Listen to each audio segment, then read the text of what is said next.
Welcome, and thanks for checking out the channel. Another 1250 point battle this time, versus Salamanders. Just a straightforward no mercy mission, with 1 point for each unit destroyed, plus the usual bonus points up for grabs. Here's our lists.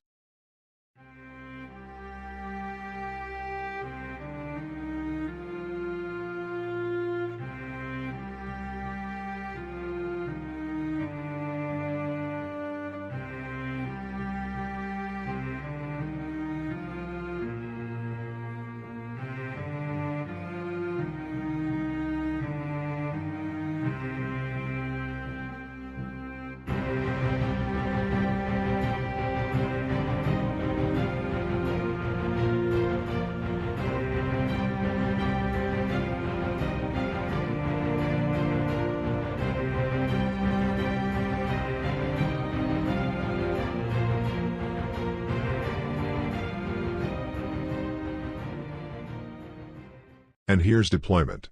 We have the same number of units each, 10, but because of my transports, I finish first and I win the first turn, which is kind of a big deal for Harlequins. Here's my movement. My whole army surges all the way across the board. The Solitaire blitzes, and manages to get onto the building to menace the tactical squad. This is the first time my Solitaire has seen table time, so I'm pretty stoked. What you can't see is that my Warlord, who is in the Diamond Base Starweaver, has disembarked thanks to his Warlord trait, and is right up by the Hellblasters near the Predator. That mean I'm looking for some shit. In case some shit jump off. I didn't disembark my Shadow Seer yet, as there are some Inceptors in reserve, so I didn't want them to come down and smoke him next turn. In shooting, the bikes do exactly 11 wounds to the Predator, destroying it. And over on the other flank, combined fusion and shuriken fire slays 4 of the 5 intercessors. The bikes and Troop Master then both charge the other intercessors, and the Solitaire charges the tacticals, taking a wound in Overwatch. I didn't activate Torments of the Fiery Pit, as I didn't think I'd need it yet. However, the Solitaire only kills 3 of the Marines. The Skyweavers murder all of the intercessors, before my Warlord can even attack. They consolidate into the Hellblasters, but I hadn't declared a charge against them, so won't be able to use the fight against Rat. My Warlord is locked in place, however, as the Librarian made a heroic intervention into him earlier. Oh yeah, I forgot to mention that the Librarian is just some kind of sergeant model, as my opponent hasn't painted up a Librarian, yet. The Primaris Captain also made an intervention into the bikes. Combined punches from him and the Hellblasters exact a bloody revenge upon my unit. At this point I realize I forgot to pop Prismatic Blur, for a measly 1 command point. That could have really helped the bikes out. Well, that was dumb. So in my first turn I scored 2 points, 1 for first blood, and 1 for destroying the intercessors. In Salamander's turn 1, the Librarian leaves combat, and 3 bolt gun Inceptors deep strike into position, to unload all over my Troop Master. There isn't much other movement other than the 2 surviving tactical Marines backing away from the Solitaire. What is that pussy shit for? Null Zone fails to go off in the psychic phase, thank Flip and Fudge. But in shooting my Warlord is reduced to a red smear by the fucking Inceptors. The Dreadnought and Land Speeders only managed to put 2 wounds onto a transport, though. In combat, my beleaguered bikes are beaten black and blue, but one does survive with 1 wound left, and even manages to take out a couple of the Hellblasters. Turn 1 ends 2 points apiece, then. My turn 2, and I obviously don't want the bike unit to give up a point, so the bike beats a hasty retreat. I sent an opportunity for a revenge Warlord kill. So I zip a transport, full of deranged Melta-wielding clowns, right in the face of the nasty old Primaris Captain. The other transports also retain their passengers, and shuffle along to try and deal with the Land Speeders. I think I do disembark my Shadow Seer though, who takes cover out of sight. In shooting, oh my fucking god, my fusion rolls are always so bad. 8 fusion shots and a bunch of shuriken, and I only managed to kill 1 Land Speeder.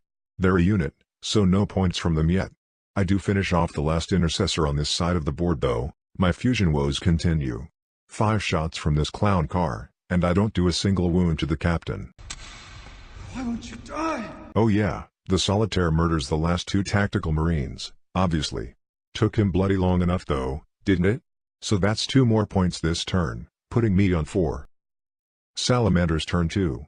Some conservative movement on this flank, with the Inceptors just shuffling round. The captain and his cronies are determined to bring down this transport, it seems. In the psychic phase, the Libby gets null zone off. In shooting, One of my transports gets blown up and my clowns jump out. I make a huge mistake with their placement. It's a huge problem. The huge problem. Obviously the meat-headed Marines, led by their dick of a captain, all bundle into my one transport, and start punching, kicking, and biting it.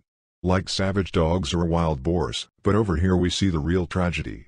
I stupidly jumped my clowns out within easy charging distance of both the Inceptors and the Dreadnought. I probably couldn't have avoided the Inceptors, but I definitely allowed the Dreadnought to get in on me unnecessarily. The savage onslaught from the rabid Marines, egged on by their meathead captain, easily tears through the Star Weaver. And over here, one player survives by the skin of his teeth. Yeesh. 2 more units lost, so we're still neck and neck, on 4 points each.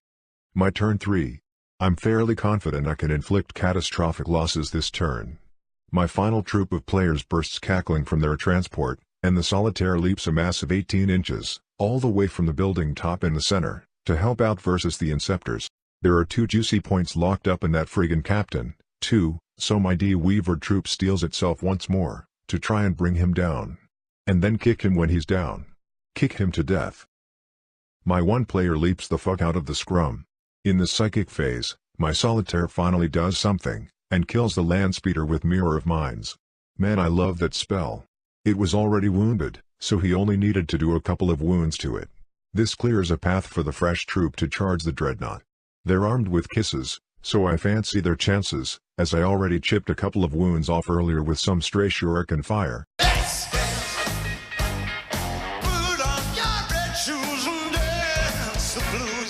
Well, the players do make mincemeat out of the Dreadnought. D3 damage tends to do that.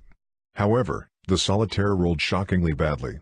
I finally got the chance to make use of Sigorok's Rose, and he fluffed the wound roll even with rerolls, and did nothing. One Inceptor had already died to smite, I think. Yeah, I don't pronounce it Sigorok in real life. I just can't get this friggin' program to say it any other way. The motherfucking troop continues to disappoint, as well. They got 1 wound through with their fusion pistols, and I rolled a 6, but the captain had a 6 up feel no pain, and he rolled 4 friggin' 6s. 4. So they had to resort to a last-ditch charge, did no wounds, and got slaughtered in return, due to null zone. Fuck. So I scored 2 more points, from the land speeder and the Dreadnought. Not sure if I misspoke earlier, but that put me on 7 points, as I've killed 6 units and scored first blood. Salamanders are on 5. So in Salamander's turn 3, the captain and his friends start jogging over, and the Inceptors leave combat. The Inceptors then kill the lone player and 2 other players. That's it for this turn, 1 more point for Salamanders. In my turn 4, I move my Shadow Seer up to try and mind war the captain, but do nothing. I put a wound on him with my last surviving transport. My other guys kill 1 Inceptor with fusion, then charge and finish off the other one. It's 8 points to 6 for Harlequins at the moment. In Salamander's turn 4, it's fairly uneventful as they only manage to kill 2 more players, leaving a player in the Solitaire still alive. This is bad news for the captain, because a Solitaire with Sigorok's Rose is definitely more than a match for him, even if he did fluff against the Inceptors earlier. So, I send both of them in against the captain, and sure enough, the bugger finally goes down, netting me 2 more points. Those 2 points are scored back straight away by the Sallies though, in their turn 5, as they mow down my cackling clowns. This puts them on 9 points. I think I forgot to factor in their bonus point for killing my warlord when I gave their total earlier. Anyway, I am on 10. In my turn I simply retreat and we agree to end the game there, as Sallies won't be able to score any more points. My bike is still safe in hiding, and my Shadow Seer can jump in the Weaver and shoot off miles away, so Harlequins scrape a very narrow win. 10-9. I really enjoyed this battle as it showed both sides of Harley's, the speedy, lethal, first strike aspect, but also their fragility. This meant there was a lot of potential for scoring points for both armies. 2 things also stick with me. Salamander's rerolls are extremely useful, although for most of the battle my opponent was astonishingly unlucky with them. Secondly, I friggin' hate fusion pistols. I made 3 big mistakes in the battle. First, forgetting prismatic blur. Secondly, piss poor positioning of my warlord, allowing him to be sniped in turn 1. Thirdly, piss poor positioning of a troop when their Weaver blew up, allowing the enemy a free charge. Therefore, a big takeaway from this battle is how incredibly important it is to think more about positioning with Harlequins. Well, that's all she wrote. Thanks for stopping by.